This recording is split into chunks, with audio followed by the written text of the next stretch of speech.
My dear students, GST అనేది ఇండియాలో అమల్లోకి వచ్చిన తర్వాత చాలా ఇండైరెక్ట్ ట్యాక్సెస్ అనేవి జిఎస్టీలో సబ్సిమ్ అయిపోయినాయండి. ఇక్కడ మనకి బీకామ్ 6th సెమిస్టర్లో ఓయూ పరిధిలో ఇది ఒక పేపర్ అనమాట. 50 మార్క్స్ పేపర్. టైం 3 hours ఉంటుంది. మీరు దీంట్లో కొన్ని షార్ట్ ఇంపార్టెంట్ క్వశ్చన్స్ మనం చూసినట్లయితే, వాట్ ఈజ్ జిఎస్టీ? జిఎస్టీ అంటే మీరు ఎలా రాయాలి?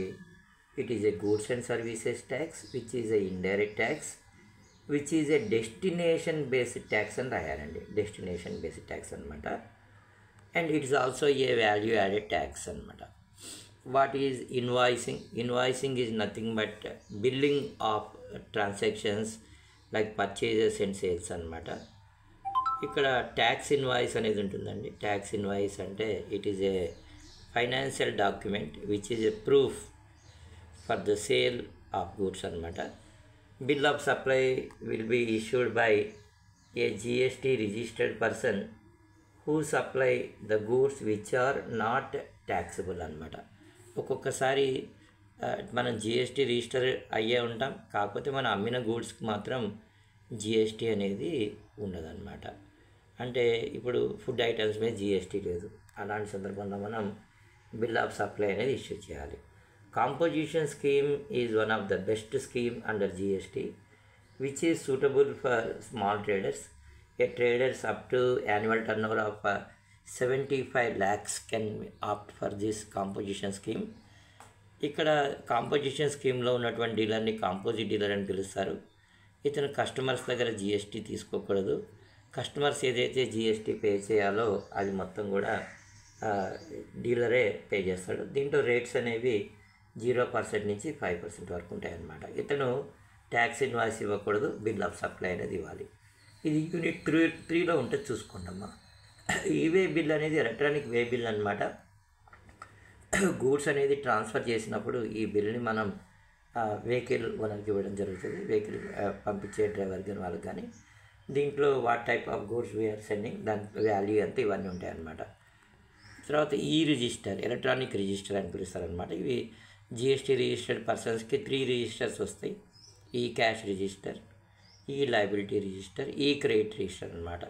Who is an unregistered dealer అంటే the dealer who is not registered under GST is a unregistered dealer. A unregistered dealer is not allowed to collect GST from the customers అనమాట. Exempted services అంటే the services which are exempted. Services like postal services, services given by government, schools, colleges, libraries are exempted services అనమాట. Exempted goods అంటే the goods like petrol, diesel, gas, these are all exempted from GST. they are not pertaining to GST అనమాట. SEZ అంటే special economic zone అంటారండి.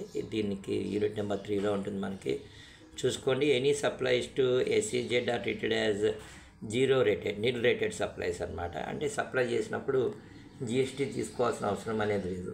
Composite dealer అంటే dealer who is registered under composition scheme is called as a composite dealer who is not eligible to collect any GST.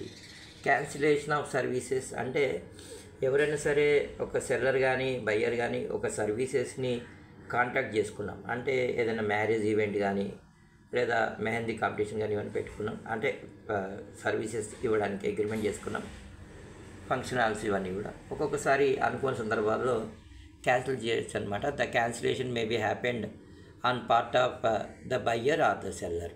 ఇది unit number 4లో ఉంటుంది, చూసుకోండి అమ్మా. GST portal అనేది unit number 1లో ఉంటుంది.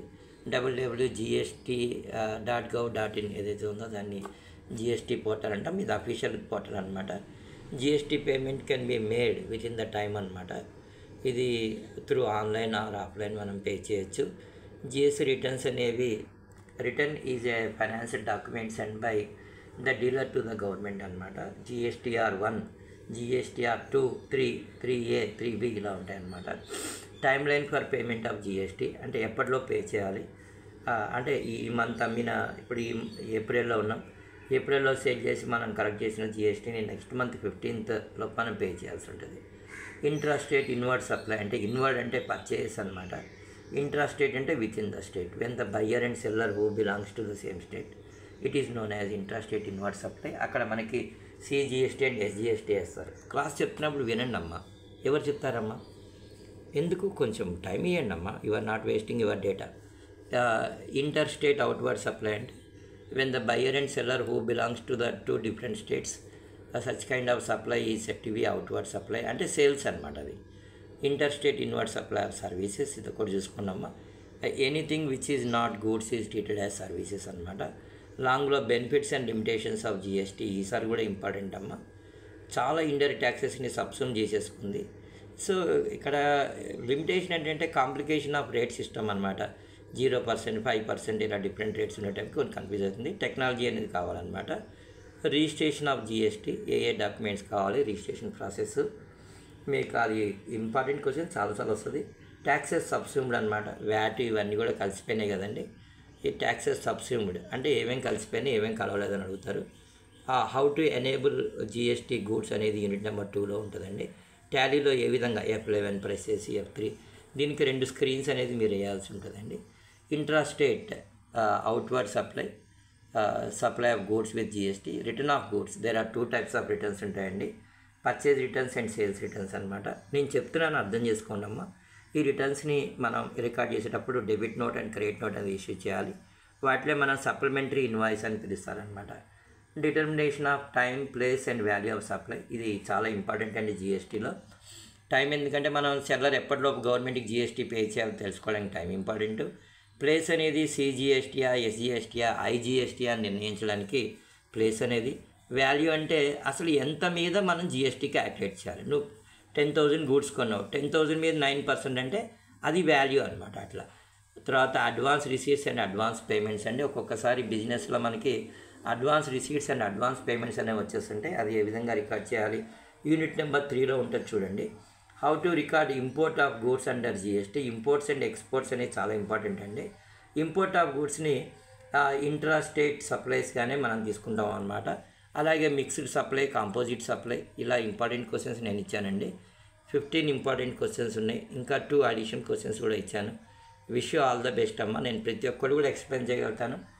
జిఎస్టీ రిటర్న్స్ మీద క్వశ్చన్ రావడానికి ఛాన్స్ ఉంది. Supply of goods with partial payments.